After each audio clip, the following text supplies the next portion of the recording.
Hello बच्चों, मैं वीरेंद्र यादव आप सभी का TMI होम बेस्ड एजुकेशन में हार्दिक स्वागत करता हूं। तो बच्चों, आज हम आपका पाठ जो 14 है हम दुनिया बदल देंगे उसका दूसरा भाग समझेंगे। पहले भाग में हमने क्या देखा था, तो आइए थोड़ा सा हम पुनरावृत्तन कर लेते हैं। पहले भाग में हमने सबसे पहले नए शब्द जाने और उसके बाद मुहावरे जाने। उसके बाद हमने जाना कि जो हम दुनिया बदल देंगे पाठ है उसमें दो भाई बहन है जिसका नाम क्या है, ओजस और दीप्ति महापात्रा, जो कि क्या है युवा वैज्ञानिक सम्मान का अवार्ड लेने के लिए कहाँ जाते हैं, APJ अब्दुल कलाम जी के पास जाते हैं। जब वो वहां पहुंचते हैं तो उन्हें कुछ APJ अब्दुल कलाम जी से पूछना होता है। वो क्या पूछते हैं उनसे कि जैसे आप हमारे प्रेरणा स्रोत हैं वैसे APJ अब्दुल कलाम महापात्रा मतलब आपके भी कोई क्या होंगे, प्रेरणा स्रोत होंगे। तो वो क्या कहते हैं, वो हंसते हुए उन्हें कुछ कहते हैं, लेकिन क्या कहते हैं वो अब हम जानेंगे। जब मैं 5वीं में था तो उस समय मेरे शिक्षक शिव सुब्रमण्यम अय्यर से मुझे प्रेरणा मिली। अब APJ अब्दुल कलाम कह रहे हैं कि जब मैं 5वीं कक्षा में था, मतलब जब वो 5th क्लास में थे, तब उनके जो शिक्षक थे जो उन्हें पढ़ाते थे उनका नाम क्या था, शिव सुब्रमण्यम जी अय्यर से उन्हें प्रेरणा मिली थी। उस समय मेरी उम्र कुल 10 वर्ष थी। उस समय वो कितनी उम्र के थे, सिर्फ 10 साल के थे। वे हमें पढ़ा रहे थे कि पंछी कैसे उड़ते हैं। अब वो उन्हें क्या पढ़ा रहे थे, वो उन्हें पढ़ा रहे थे कि जो पक्षी हैं वो आसमान में किस तरह उड़ते हैं, किस तरह उड़ान भरते हैं। ब्लैक बोर्ड के पास जाकर उन्होंने चिड़िया का चित्र बनाया। उन्होंने क्या किया कि ब्लैक बोर्ड पे गए और उन्होंने एक चिड़िया का चित्र बनाया। उसकी दुम, नाक, चोंच, पैर, पंख की आकृति बनाने के उपरांत वे हमें बताने लगे कि चिड़िया उड़ती कैसे है। सीधी सी बात है, चिड़िया उड़ता हुआ उन्हें जब बनाना है तो उन्होंने सबसे पहले क्या बनाया, चिड़िया के जो दूसरे अंग होते हैं उन सभी को बनाया, जैसे कि उसकी दुम है, पूंछ है, नाक है, चोंच है, पैर है, पंख है, उसकी आकृति बनाई और उसके बाद वो उन्हें बताने लगे कि ये चिड़िया है वो किस तरह उड़ती है। वे हमें लगभग 45 मिनट तक समझाते रहे। अब उस समय क्या था, वो उन्हें लगभग 45 मिनट तक समझाते रहे। किसे, डॉक्टर APJ अब्दुल कलाम और उनके साथ जो उनके दोस्त थे, जो मतलब सहपाठी थे, उन्हें उनके जो शिक्षक थे उन्हें लगभग 45 मिनट तक समझाते रहे। आगे क्या होता है, फिर उन्होंने पूछा, अब उन्होंने क्या पूछा, कक्षा में कितने छात्रों को यह बात समझ आ गई। तो अब उन्होंने जब 45 मिनट तक बच्चों को समझाया कि चिड़िया किस तरह उड़ती है, तो उन्होंने पूछा कक्षा में कि आप लोगों में से कितने लोगों को ये बात समझ में आई कि चिड़िया किस तरह उड़ान भरती है, किस तरह उड़ती है। बहुत से बच्चों ने हाथ ऊपर उठाया, लेकिन उनमें से 30 बच्चे ऐसे थे जो समझ नहीं पाए। अब वो क्या कह रहे हैं कि 45 बच्चों में से सिर्फ कुछ बच्चों ने हाथ उठाया जिन्हें अच्छे से समझ में आ गया था कि चिड़िया किस तरह से उड़ती है, लेकिन बाकी के बच्चों को समझ में आया नहीं था। आगे क्या होता है, जो समझ नहीं पाए थे वो कितने थे, 30, मतलब 45 में से 30 बच्चे तो ऐसे थे जिनको कुछ समझ में आया नहीं था, उनका हाथ नहीं उठा। उसी समय घंटी बज गई। उन्होंने कहा जो बच्चे समझ नहीं पाए हैं वे बच्चे शाम को मेरे पास आए। अब उन्होंने क्या कहा, सुब्रमण्यम जो अय्यर थे उन्होंने कहा जिन बच्चों को समझ में नहीं आया है वो शाम को क्या करें, मेरे पास आए, मैं उन्हें बताऊंगा कि चिड़िया है वो किस तरह उड़ती है। उसमें से एक शायद APJ अब्दुल कलाम भी होंगे। आगे बढ़ते हैं। रामेश्वरम एक छोटा सा टापू है, तुम्हारे उड़ीसा की तरह बड़ा नहीं है। अभी क्या है, जो APJ अब्दुल कलाम उड़ीसा के वो कह रहे हैं हमें कि जो रामेश्वरम है जहां वो रहते थे वो क्या है, एक छोटा सा टापू है, तुम्हारे उड़ीसा की तरह बड़ा नहीं है। उड़ीसा में कौन रहता है, दीप्ति और ओजस दोनों उड़ीसा में रहते हैं और वो उनको जो APJ अब्दुल कलाम कह रहे हैं कि मैं रामेश्वरम में रहता था, रामेश्वरम इतना बड़ा टापू नहीं है, इतना बड़ा शहर जैसा नहीं है, और उड़ीसा तो बहुत बड़ा शहर है, लेकिन वातावरण लगभग ऐसा ही है। लेकिन वहां का जो वातावरण है वो कैसा है, एकदम उड़ीसा जैसा ही लगता है। चिड़िया समुद्र के पास उड़ती रहती हैं, तुम तो ये जानते होंगे। अब वो कह रही है बोले अक्सर वहां पे क्या होता है, हम सभी जानते हैं कि जहाँ समुद्र होता है वहां पे अक्सर क्या होता है, चिड़िया उड़ती रहती ही हैं। तो वो कहती है कि आप तो जानते ही होंगे कि समुद्र के पास में हमेशा क्या होता है, चिड़िया है वो सभी उड़ती रहती हैं।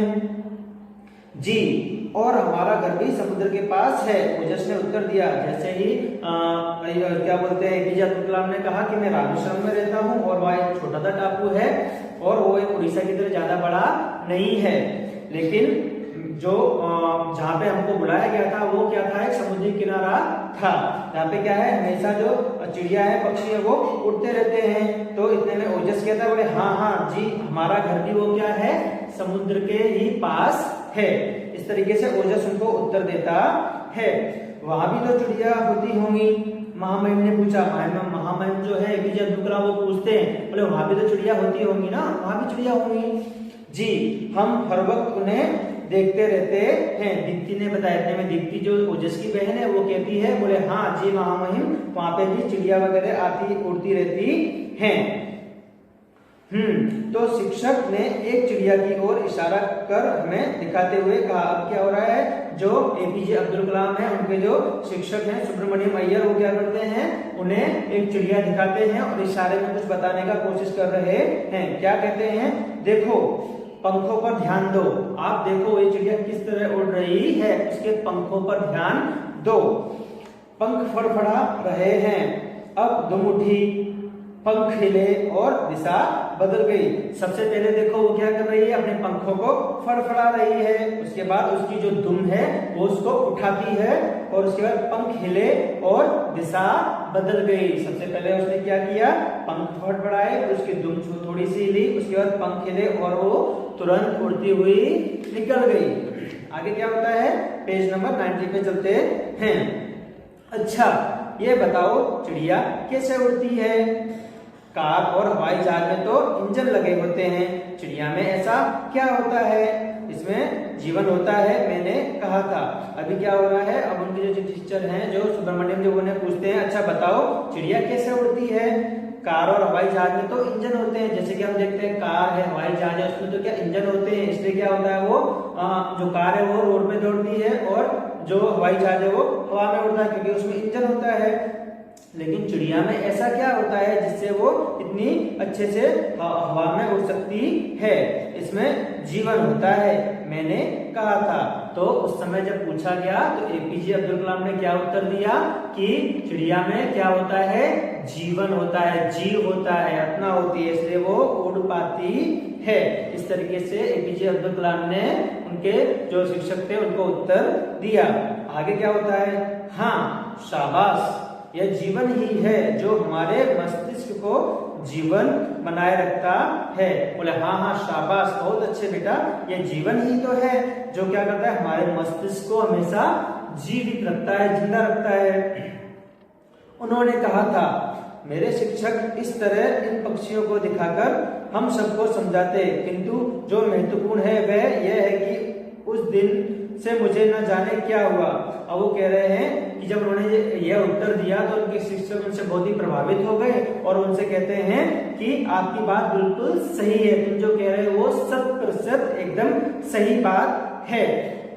इस तरह पक्षियों को दिखाकर हम सबको समझाते, किंतु जो महत्वपूर्ण है वह क्या है, उस दिन से उन्हें समझ में आ चुका था और उन्हें एक धुन लग गई। क्या धुन लग गई कि मैं कुल 10 वर्ष का था, लेकिन मुझे चिड़िया का उड़ना प्रेरणा देने लगा। लेकिन उस समय उनकी उम्र सिर्फ 10 वर्ष थी और उन्हें प्रेरणा मिल चुकी थी कि कुछ भी हो मुझे कुछ न कुछ अलग करना ही है। इस तरीके से एपीजे अब्दुल कलाम ने ठान लिया था।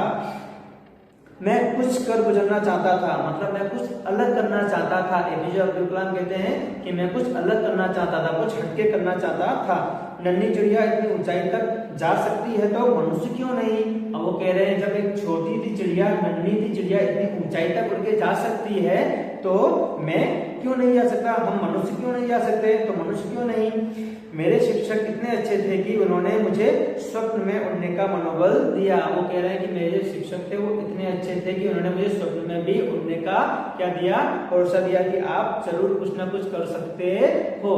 इस तरीके से उन्हें मनोबल दिया। आगे क्या होता है, स्कूल की शिक्षा पूर्ण कर मैंने मद्रास इंस्टीट्यूट ऑफ टेक्नोलॉजी से एरोनॉटिकल इंजीनियर की डिग्री प्राप्त किया। वो अपनी शिक्षा के बारे में बता रहे हैं कि जब उन्होंने स्कूल पूरा किया उसके बाद उन्होंने मद्रास इंस्टीट्यूट ऑफ टेक्नोलॉजी थी, वहां से उन्होंने क्या किया, एरोनॉटिकल इंजीनियरिंग की डिग्री प्राप्त की। उसके बाद इसरो में रॉकेट इंजीनियरिंग की शिक्षा प्राप्त कर वहीं से अपने कैरियर की शुरुआत की। उसके बाद उन्होंने क्या किया था कि इसरो जो है उसमें उन्होंने रॉकेट इंजीनियर की शिक्षा प्राप्त की। जो इसरो है जो भी अहमदाबाद में है, वहां पे उन्होंने अपनी क्या किया, रॉकेट इंजीनियर की शिक्षा पूरी की, प्राप्त कर और अपने कैरियर की शुरुआत कर दी। मेरे शिक्षकों ने आज मुझे इतना ऊंचा उठा दिया है कि उनके कारण ही मैं आज इस आसन पर बैठा आ गया हूँ। बोले मेरे शिक्षकों की वजह से ही मैं आज इतना ऊपर हूँ, मैं इतना अच्छी जगह पे बैठा हुआ हूँ, उन्होंने ही मुझे ये स्थान दिया है।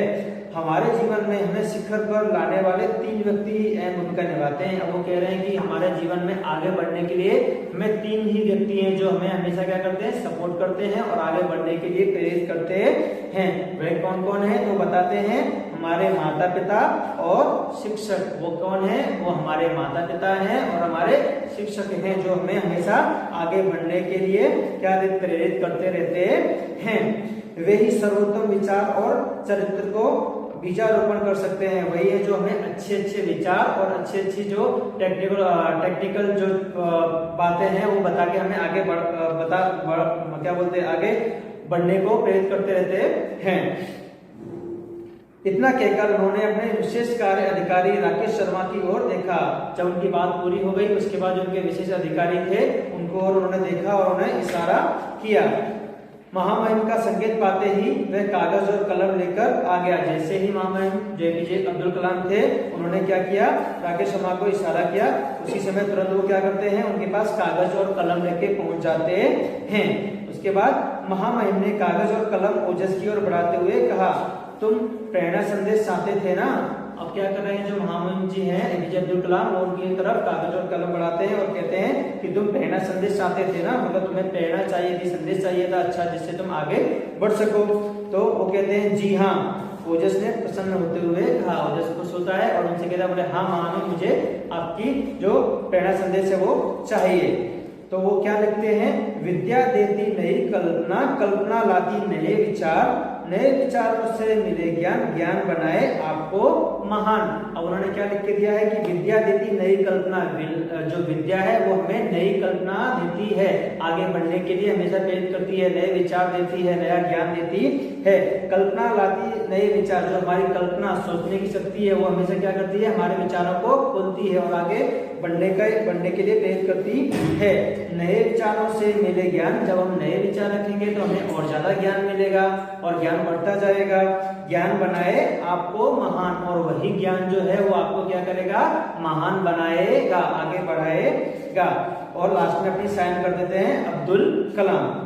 उसके बाद इतना कहकर उन्होंने ओजस दीप्ति तथा उनके साथ आए माता पिता को हंसते हुए विदा करते हुए कहा, हम 2020 में दुनिया बदल देंगे। इतना कहते हुए एपीजे अब्दुल कलाम वहां से जाते हैं और कहते हैं कि ओजस दीप्ति आप लोग आने वाले समय में क्या करोगे, 2020 तक इस दुनिया को बदल दोगे। यदि आपकी ही तरह विद्यार्थी हर समय आगे बढ़ता रहे, जाने की कोशिश करता रहे, तो हम 2020 तक क्या करेंगे, दुनिया को बदल देंगे। और उसके बाद क्या होता है, उनके जो माता पिता हैं वो भी हंसते हुए विदा करते हुए वहां से चले जाते हैं। तो बच्चों यहाँ पे हमने ये पाठ पूरा कर दिया है। यदि आपको कहीं कुछ समझ में ना आया हो तो आप मुझे कमेंट बॉक्स में पूछ सकते हैं।